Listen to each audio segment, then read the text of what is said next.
going to show you how to use the broken hand clock tool in DreamBox. Adjust the working hands to display the time 11 p.m. So the directions are asking us to show 11 o'clock p.m. However, that minute hand just fell off the clock. It's not working. So we only have the hours and the seconds hand to work with. I see that there's a hint tool and a help tool. Let's see what happens if we click that.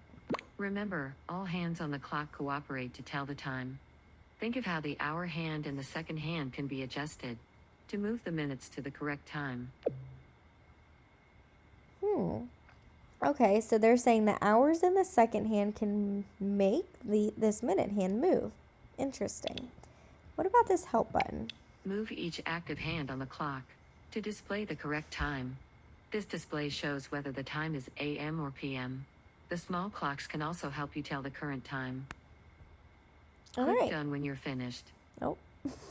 Click Hint if you need a hint. Your turn.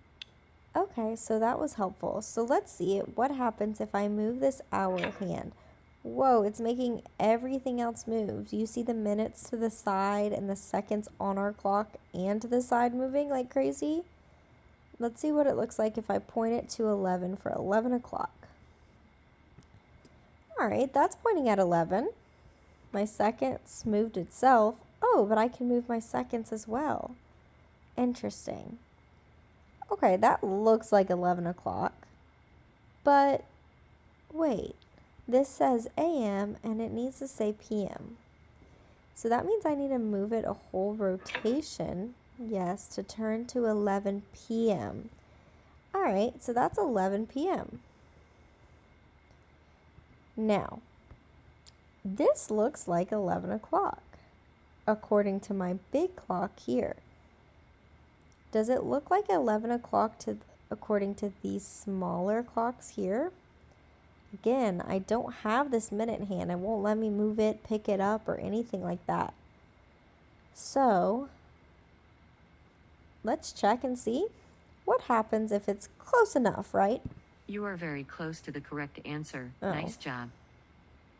We can rotate the second hand to show exactly 11 p.m. on our clock.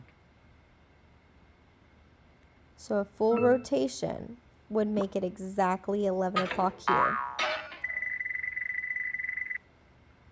Oops, so now we're going to try and do 1:30 a.m. So again, if I move it the wrong way, it's going to switch to p.m. So I need to make sure I'm moving it clockwise for this problem. Now that's 1 o'clock. 1:30 would be somewhere right about there in the middle between 1 and 2, right?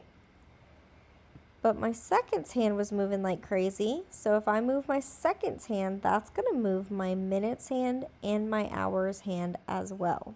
So if it needs to be 1:30 a.m., that means I need to move this hand a few times. Oh, it's going the wrong way. Did you see my minutes hand was going the wrong way? Keep a close look right here. If I move this, it's actually going past 1:30. So I'm going to move it backwards, counterclockwise. And that looks like 1:30 a.m.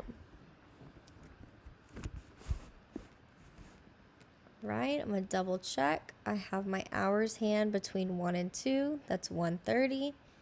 My minutes hand right here, pointing right at the 6, which we know stands for 30 minutes.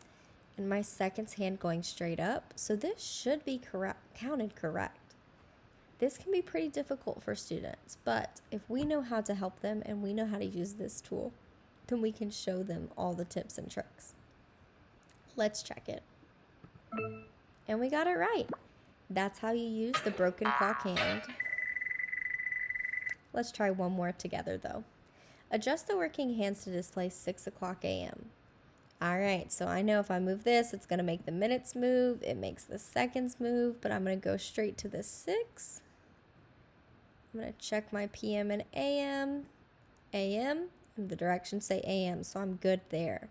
Now, 6 o'clock, but however the minutes, do you see the minutes are pointing right at the maybe 6:02? So that means it's too far ahead. So if I go ahead clockwise, it's actually going the wrong direction.